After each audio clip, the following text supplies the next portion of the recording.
My daughter said she didn't want me to come to the family Christmas, so I decided to stop paying her bills.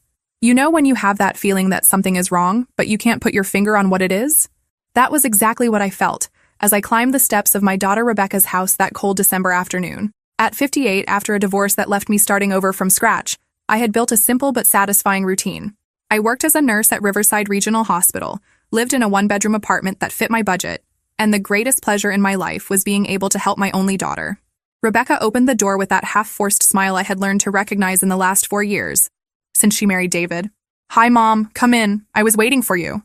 The house was impeccable as always, with those expensive furniture pieces that I knew very well who was paying for. David was in the living room, messing with his latest model phone, and barely looked up when I entered. "So, about Christmas," I began, trying to sound excited as I sat on the Italian leather sofa that cost 3 of my salaries. "I was thinking of making my special apple pie, the one you always loved when you were little. Remember how we used to make it together? You would get all dirty with cinnamon and—" "Mom," Rebecca interrupted me, and something in her tone made my stomach tighten. "About that, I need to tell you something." She looked at David, who finally put down his phone and joined us, standing behind her armchair like a bodyguard. "What is it, dear?" I tried to keep my voice calm, but I already felt I wasn't going to like what was coming. "This year is going to be different. David's parents are coming from Connecticut, and we're going to have a more formal dinner. More sophisticated, you understand?" She avoided my gaze, playing with the diamond ring I had helped pay for. "That's fine. I can make something more elaborate too. Or I can just bring some things and help in the kitchen. You know how I like to—" "No, Mom." Her voice came out firmer, colder. "What I'm trying to say is that, well, it would be better if you didn't come this year." The words hung in the air like toxic smoke. I blinked a few times, trying to process what I had just heard. "What do you mean, me not go? It's Christmas, Rebecca. We always spend Christmas together." David cleared his throat and took a step forward. "Mrs. Thompson, what Rebecca is trying to explain is that my parents have very specific expectations about how festivities should be conducted. They come from a family with very particular traditions. Traditions that don't include me." "You mean?" The words came out more bitter than I intended. "It's not personal," Rebecca lied, but the way she said it made it clear it was exactly personal. "It's just that they're not used to your way of being. My way of being. I worked 60 hours a week taking care of sick people, paid my own daughter's bills for 4 years, and my way of being wasn't suitable for the refined family of my son-in-law." I got up slowly, feeling each of my 58 years weighing on my shoulders. "I understand. My way of being as a nurse of humble origins doesn't match David's sophisticated parents." "Mom, you don't need to dramatize." "Dramatize?" I laughed, but there was nothing funny about it. "Rebecca, I raised you alone after your father abandoned us. I worked 2 jobs to give you a decent education, so you could go to college, so you could meet men like David. And now my way of being isn't suitable for my own daughter's Christmas?" David stepped closer, and for the first time since I'd known him, he spoke directly to me without that forced politeness. "Look, Mrs. Thompson, I'm going to be frank with you. My parents expect a certain level. They don't understand why someone who works as a nurse needs to be present at a dinner with executives and successful people. It's uncomfortable for everyone." The silence that followed was deafening. Rebecca didn't say a word to defend me, didn't say I was her mother, that I deserved respect, that without me she wouldn't be in that luxurious house. She just sat there, shrunk in the armchair like a child who didn't want to get involved in an adult fight. "Executives and successful people," I repeated his words slowly. "I understand. And I, who save lives every day, who keep families together in the most difficult moments, who pays, well, who contributes to this family, I'm not successful enough." "It's not that, Mom." Rebecca finally spoke, but her voice was weak, without conviction. "No? Then what is it, Rebecca? Explain to me what it is, because I really don't understand how the woman who raised you, who supported you, who still—" I stopped before mentioning the money. Something told me not to play that card yet. David crossed his arms. "Frankly, Mrs. Thompson, my father-in-law was a respected man in the community. Successful lawyer, house in the best neighborhood in the city. Rebecca grew up with certain expectations about how things should be done. My parents will expect to talk to people of the same social level as them. My ex-husband who abandoned us when Rebecca was 12 years old? That's the standard of success you use?" My voice was rising in tone, and I could see the neighbors at the front window approaching to listen better. "At least he had class," David said, and it was like he had slapped me. Rebecca said nothing. My daughter, whom I carried in my arms when she cried missing her father, whom I consoled when friends mocked her thrift store clothes, whom I encouraged to study so she could have a better life than mine. This same daughter sat there, silently agreeing that I didn't have enough class to be in the presence of her in-laws. I understood perfectly, I said finally, grabbing my purse. Thank you for clarifying that for me. Really, thank you. Mom, don't leave like this. We can talk after the holidays, do something just the two of us. Rebecca finally got up, but I was already at the door. Sure, dear. After the successful executives leave, you can call me when you need someone without class to help you with something. I opened the door and felt the cold December air burn my face. Have a wonderful Christmas. You deserve it.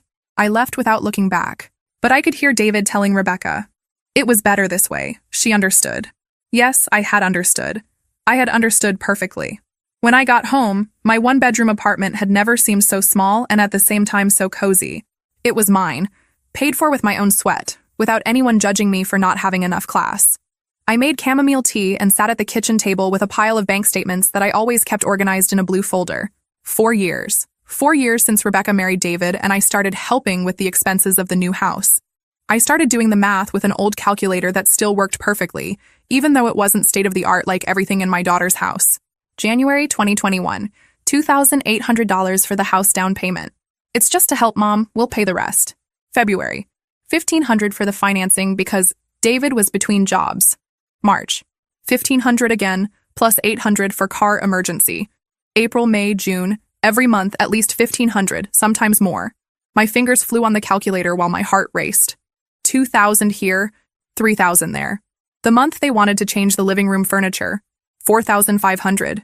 The delayed honeymoon month, $5,000. It's a loan, Mom. We'll pay it back when David gets the promotion. The promotion that never came. Or rather, that came. But then they needed to invest in appearance for the new position. Clothes, accessories, that 2023 silver sedan that was in their garage. When I finished the calculation, I stared at the number on the calculator for about 5 minutes. $123,450. That was just counting the direct transfers I could trace in the statements. It didn't include the expensive birthday gifts, the dinners I paid for when we went out together, the clothes I bought for her to look presentable for David's events. $123,000. You know how much I had in my savings account? $1,200. You know where I spent my last 3 vacations? Nowhere. You know the last time I bought new clothes for myself? I didn't remember. I picked up the most recent statement and saw it there. Monthly automatic transfer, Rebecca Thompson Miller, $2,100. Every month, religiously, it came out of my account on the 5th. I didn't even need to think about it anymore. It was like paying electricity or phone, a fixed bill in my life. And today, she had told me I didn't have enough class to sit at the Christmas table of the house I was paying for. I got up and went to the refrigerator. There it was, stuck with a butterfly magnet that Rebecca gave me on Mother's Day 3 years ago, the bank card with the numbers for automatic transfers. I picked up my phone and called. Good morning, National Bank. This is Jennifer. How can I help you? Hi, Jennifer. I need to cancel an automatic transfer that's set up on my account. Sure, I can help with that. I'll need to confirm some information first. 10 minutes later, it was done. The automatic transfer of $2,100 that left my account every 5th for my daughter's account had been canceled. 4 years, 4 months, and 17 days after I had set it up, thinking I was helping my daughter start her married life. Anything else I can help you with today, Mrs. Thompson? Actually, yes. Are there other automatic transfers set up for that same destination account? Jennifer checked. Yes, I see here a $300 transfer that goes out every 15th, referring to, let me see, it's marked as Rebecca's car. Cancel that one too, please. Canceled. Anything else? That's all. Thank you, Jennifer. I hung up the phone and stood there in the kitchen, holding the device in my hand. Done. After 4 years, I had cut the financial umbilical cord that connected my bank account to my daughter's luxurious life. You know what I felt? Lightness. For the first time in years, I felt like a weight had been lifted from my shoulders. $2,400 a month would stay in my account. Money I could spend on myself, save for my retirement, or simply leave there growing without having to worry if it would be enough to pay my adult daughter's bills. I took all the bank statements that were scattered on the table and went to the paper shredder I never used. One by one, I started feeding those papers through the machine. The noise was satisfying, as if I were undoing the last 4 years of exploitation page by page. When I finished, I took a wine glass that was saved for special occasions and poured myself a generous amount. I toasted alone in my small kitchen. Merry Christmas to me. For the first time in 4 years, I was going to have an entire December without worrying if the money would be enough to pay my bills and Rebecca's bills, too. I could buy presents for myself. I could dream of a trip on my next vacation. I could look at the bank statement without feeling that tightness in my chest. My daughter had told me I wasn't welcome at her Christmas because I didn't have enough class. Fine. She was going to find out exactly how much it cost to have class when the money from the classless mother stopped arriving in her account. I finished the wine and went to bed more peaceful than I had been in months. Tomorrow would be the first day of my new life, a life where I didn't exist to pay the bills of those who were ashamed of me. And you know what? I was anxious to see what it would be like. 3 days later, my phone rang while I was enjoying my day off watching an old movie on Netflix. It was Rebecca. And from the tone of her voice, I already knew it wasn't to wish me a good day. Mom, I need you to do something for me today. It wasn't a request. It was an order. 4 years listening to that tone, and I was only now realizing how she had changed with me after she got married. What is it, Rebecca? Can you go to Boulevard Shopping Center today? I need some gifts for David's parents. Good things, you understand? They arrive tomorrow and I won't have time to go out. Boulevard Shopping Center. The most expensive mall in the city, where a simple blouse cost more than my 2-day salary.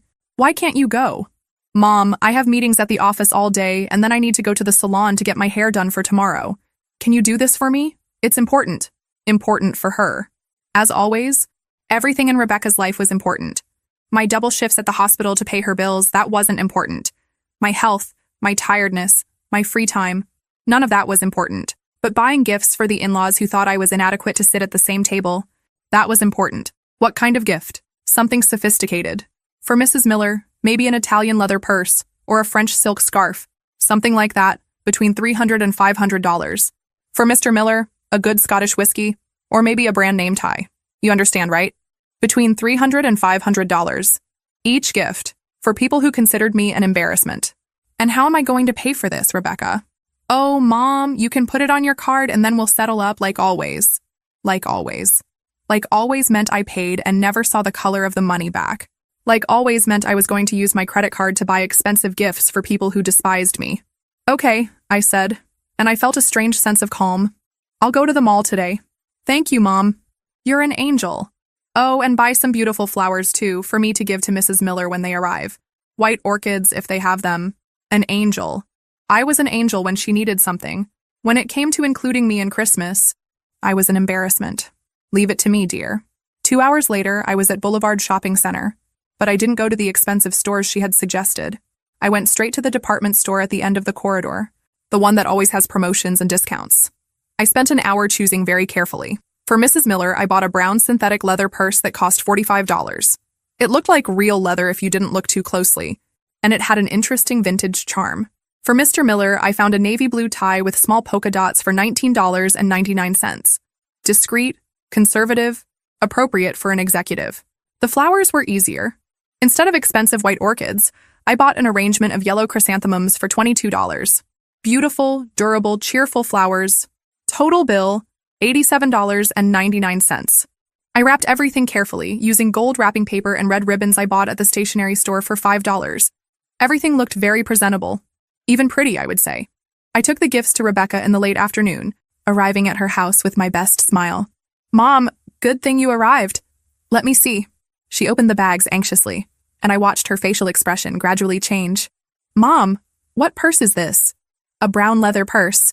It turned out beautiful, didn't it? Look at the finish. Rebecca turned the purse over, looking for the label. Mom, this isn't Italian leather. This is from Central Varieties. It's leather, I insisted, keeping my smile. And it goes with everything. Mrs. Miller will love it. She picked up the tie. And this? Mom, where did you buy this? A beautiful tie for Mr. Miller. Blue is a very elegant color. Don't you think? Mom, this costs less than $20. I can see the price on the tag. Rebecca was getting red. And these flowers, I asked for white orchids. Chrysanthemums are much more cheerful. And they last longer. David appeared in the room at that moment, attracted by his wife's altered voice. What happened? My mother bought cheap gifts for your parents. Look at this. She showed him the purse as if it were evidence of a crime. David examined the gifts with a disgusted face. Mrs. Thompson, my parents will notice immediately that these are low-quality products. This is embarrassing. Embarrassing. That word again. Sorry. Guys, I said, pretending sadness. I thought what mattered was the affection, not the price. But if you didn't like it, I can try to exchange. There's no way to exchange now, Mom. They arrive tomorrow morning. Rebecca was almost screaming. Then you'll have to explain to them that the gifts were chosen by me, I said, still smiling. You can say they were bought by your in-law's grandmother. that classless nurse who won't be at Christmas. The silence was awkward. David and Rebecca looked at each other, clearly realizing that I was no longer being the understanding and submissive mother as always. "Mom, you're acting strange," Rebecca said finally. "Am I? That's a shame. Well, I'll leave you with the gifts. I'm sure you'll explain everything very well to your sophisticated guests." I left their house with a light heart. I had spent less than $100 instead of the $800 to $1,000 they expected, and I had still given Rebecca exactly what she deserved: cheap gifts for people who raised her to look down on me. The next day, my phone rang around noon. It was Rebecca, and for the first time in years, she was talking to me with a voice I didn't recognize. A desperate voice. "Mom, you have to come here now." "What happened, dear?" "David's parents arrived this morning and they didn't like the gifts." Mrs. Miller said the purse looked like fake leather, and Mr. Miller barely opened the tie properly. "They're thinking that we don't have good taste." Didn't have good taste. How life took interesting turns. "And what do you want me to do, Rebecca?" "You need to come here and explain that it was you who chose. Say that you don't understand expensive gifts, that you bought what you thought was pretty." "Please, Mom, they can't think we're ordinary people." "Ordinary people." I laughed, couldn't help myself. "Rebecca, dear, you told me I couldn't go to your Christmas because I don't have enough class to be in the presence of David's parents. Remember?" "Mom, that was different. And now you want me to go there to take the blame for the cheap gifts and save your reputation with your in-laws? Please, Mom, just this once." "No." The word came out so simple, so definitive, that even I was surprised. "What do you mean, no?" "I won't go. You don't want me there, remember? I would ruin the sophisticated atmosphere. Solve it with your refined in-laws however you can. I don't exist for you anymore, forgot." "Mom, you can't do this to me." But I had already hung up. And for the first time in 4 years, I hung up on my daughter smiling. That night, I couldn't sleep. But it wasn't because of anxiety or remorse. It was because of a strange and new sensation: freedom. For the first time in 4 years, I had said no to my daughter and the world hadn't ended. In fact, I felt better than I had felt in a long time. But something still bothered me. I had cut off the money, had stopped being the submissive mother who did everything they told me to, but there was still a rope connecting me to them. A rope called inheritance. The next morning, I called the law office that had handled my divorce 10 years ago. The secretary managed to fit me into Dr. Smith's schedule for 2 p.m. "Mrs. Thompson," he said when I entered his office, "it's been a while since we talked. How can I help you?" "Dr. Martinez, I need to make a will." He picked up a notepad and a pen. "Of course. It's always good to have these documents organized. I imagine you want to leave everything to your daughter, Rebecca?" "Actually, no." He looked up from the paper, surprised. "No? I want to leave all my assets to charitable institutions. Municipal Children's Hospital, Santo Antonio Nursing Home, and the Cancer League, divided equally among the 3. Dr. Smith stared at me for a moment, clearly trying to process what I had just said. "Mrs. Thompson, may I ask if there was some problem with your daughter? Because this is a very what? Very drastic? Very cruel?" I laughed. "Dr. Martinez, my daughter told me 3 days ago that I'm not welcome at her Christmas because I don't have enough class to be in the presence of her in-laws. The in-laws who got to know her luxurious house, her imported car, and the lifestyle she could never have maintained without my money." He wrote something down. "I understand. And this is a definitive decision? Completely definitive. I want it to be very clear in the will. Rebecca Thompson Miller is explicitly excluded from any inheritance. $0, 0 cents, 0 properties. And if she contests it, that's why I'm here. Doctor, I want this document to be uncontestable. I want it to be clear that I am in full use of my mental faculties, and that this is a conscious and deliberate decision." Dr. Smith made more notes. "Very well. I need to warn you that there's a fee for this type of more detailed will, about $500. No problem." And there really wasn't. After all, I had just saved $2,400 a month. $500 was little to ensure that my daughter would never see a cent of what I worked my whole life to save. "May I ask how much we're talking about in terms of inheritance?" I had done the math the night before. "My savings account has about $85,000, plus the retirement plan, which should have about $60,000. My apartment is paid off and is worth approximately $120,000 in the current market. Life insurance of $50,000. Total, a little over $300,000.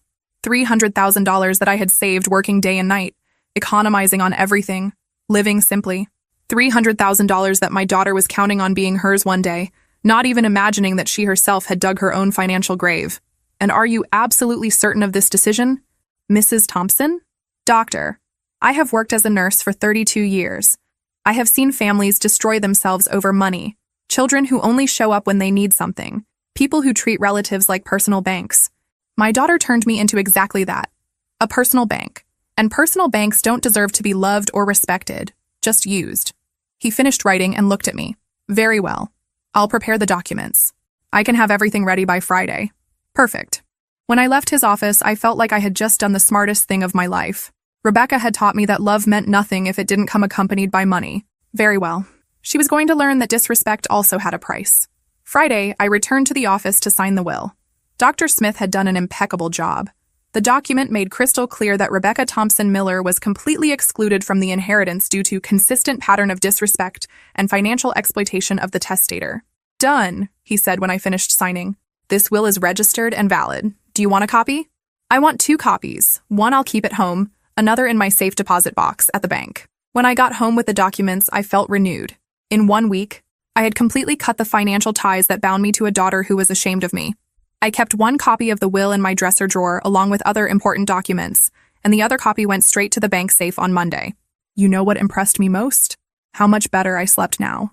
I no longer had that constant anxiety of knowing whether the money would be enough to pay my bills and hers too.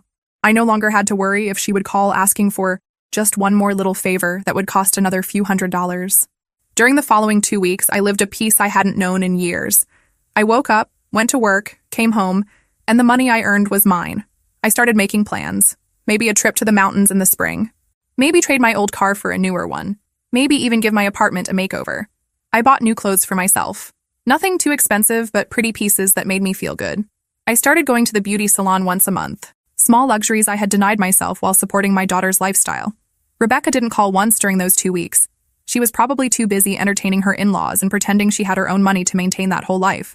Or maybe she was still angry with me for buying cheap gifts and refusing to go there and take the blame. I didn't care. For the first time in 4 years, I didn't care if my daughter was mad at me. She had taught me that I only served to be used. So now she was going to learn to live without using me. The will was safe in the bank vault, patiently waiting for the day Rebecca would discover that every time she humiliated me, treated me like a servant, pretended I didn't exist when she didn't need money, each of those times had cost exactly $300,000. And you know what? I didn't feel even a bit of remorse. 2 months passed since that conversation about Christmas. 2 months of peace, of sleeping well, of not having to worry if my account would be in the red because I was supporting 2 households. I was in the middle of a shift at the hospital when my cell phone vibrated. It was Rebecca. I answered during my break, outside in the parking lot, enjoying the fresh February air. Hi, Mom. Her voice was different. It wasn't that tone of superiority I had gotten used to hearing in recent years. There was something there. Desperation. Hi, Rebecca. How are you? Mom, I need to talk to you about something. The money, last month's transfer didn't arrive in my account. Ah, finally. I had wondered how long it would take for her to notice the tap had dried up. What transfer, dear? Mom, you know what transfer I'm talking about. The $2,100 you always send. I thought it was some problem with the bank, but now it's February 7th and nothing has arrived. Oh, that transfer. I canceled it. Silence on the other end of the line. A long and tense silence. What do you mean you canceled it? I canceled the automatic transfer, Rebecca, on the day you told me I didn't have enough class to be at your family's Christmas. Mom, that has nothing to do with one thing and the other. Nothing to do with it. Of course not. For her, it was perfectly normal to humiliate me and still expect me to continue paying her bills. For me, it has everything to do with it, Rebecca. You told me I'm an embarrassment to your sophisticated family, so I decided to stop embarrassing you with my money too. Mom, you can't do this. You know we count on that money. Count on my money. Not appreciate my money. Not are grateful for my help. Count on my money as if it were an acquired right. Rebecca, you're 32 years old. You're married to a man who works at a good company. Why do you count on money from a classless nurse? It's not like that. Mom, no?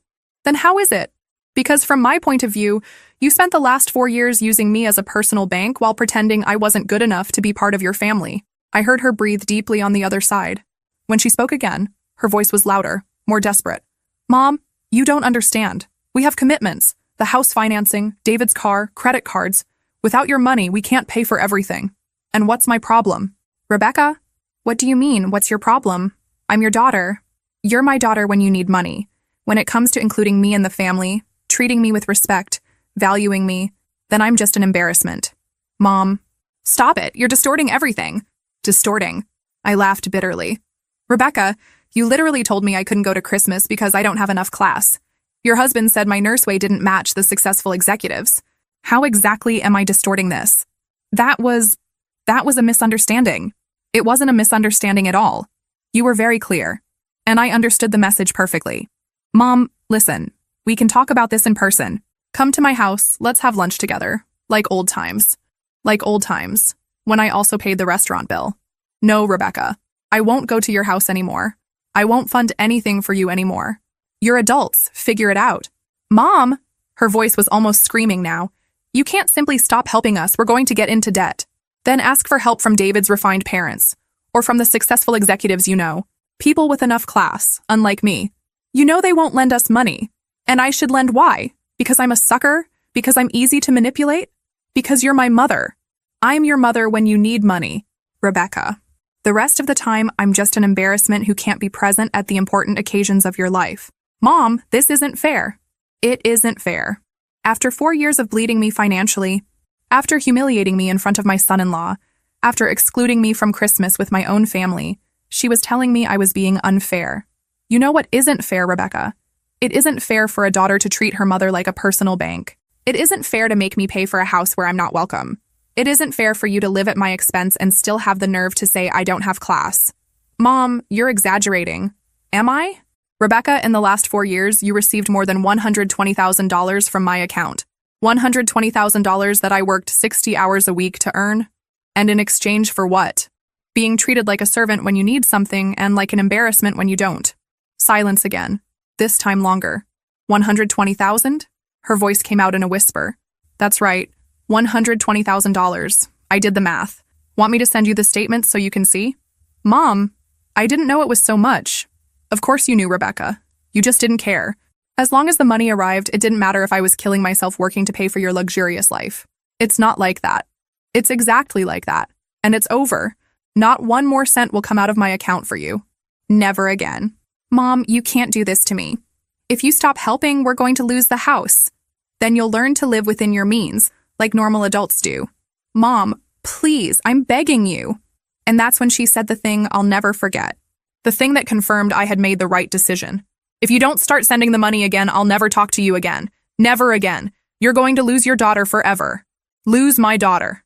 As if I hadn't lost her long ago. The day she decided money was more important than respect. Rebecca, I said, and my voice came out calmer than I expected. If the only reason you talk to me is money, then I lost my daughter long ago. The difference is that now I know it. And I hung up the phone. I stood there in the hospital parking lot for a few minutes, looking at the phone in my hand. 4 years of manipulation had just been summed up in a threat.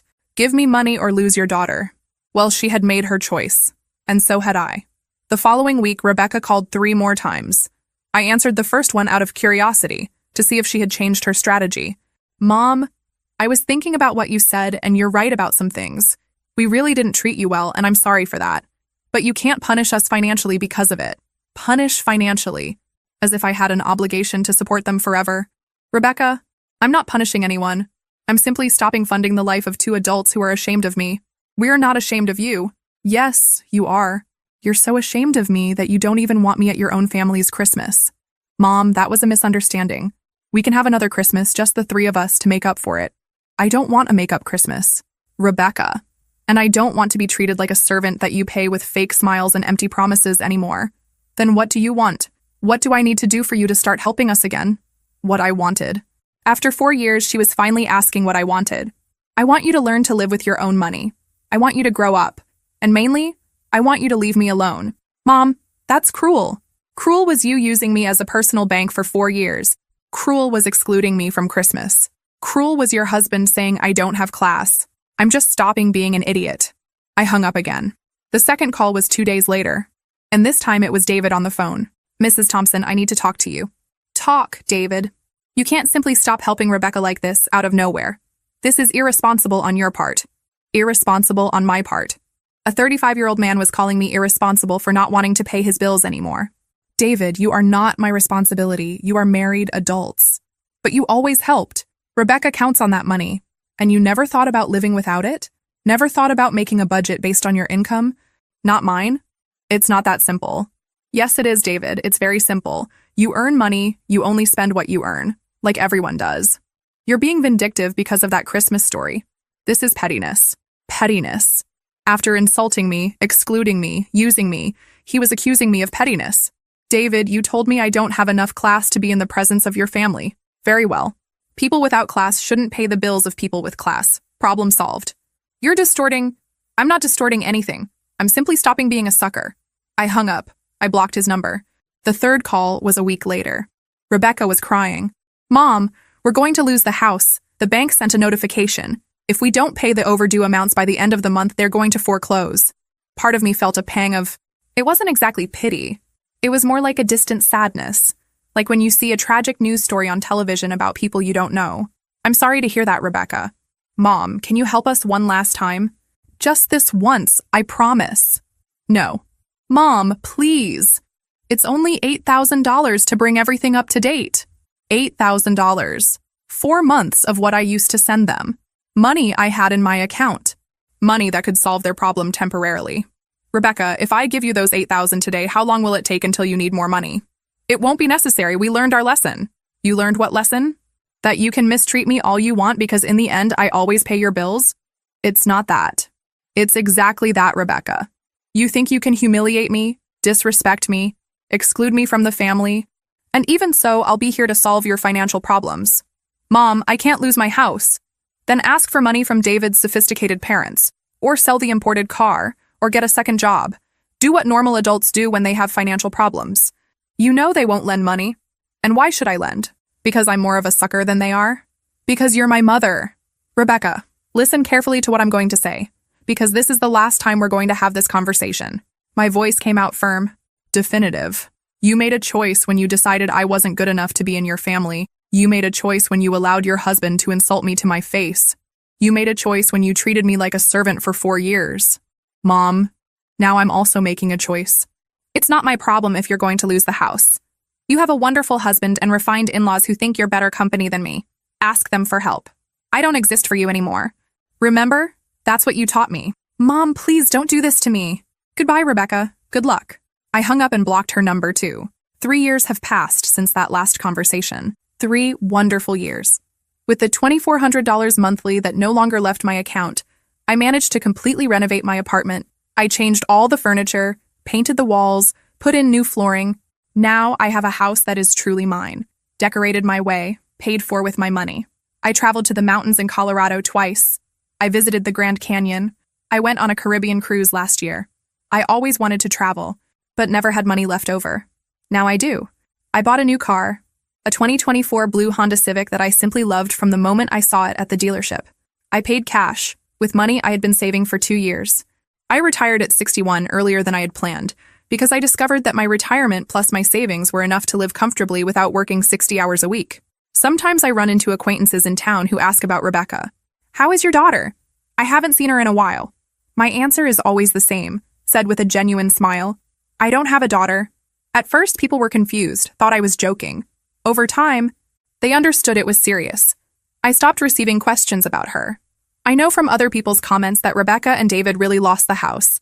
I know they moved to a smaller apartment. I know David had to sell the imported car. I know Rebecca went back to working full-time. I don't feel sorry. I don't feel remorse. I don't feel nostalgia. I feel for the first time in years, peace. Yesterday I was organizing my documents and found an old photo of Rebecca as a child, smiling at the camera with 2 baby teeth missing. For a moment I felt a pang of something, nostalgia maybe. Then I remembered her voice on the phone. You don't have enough class to be at our Christmas. I tore up the photo and threw it in the trash. This morning I woke up, made my coffee, sat on the balcony of my renovated apartment, and planned my next trip. I'm thinking about Europe. I always wanted to see Paris. At 61, I finally learned that family isn't who shares blood with you. Family is who respects you, values you, wants you around not for what you can give, but for who you are. I don't have biological family, but I have a good life. A life that is mine, paid for with my money, decorated with my taste, lived on my terms. Rebecca taught me that I wasn't good enough for her. I learned that she wasn't good enough for me, and I'm very well this way.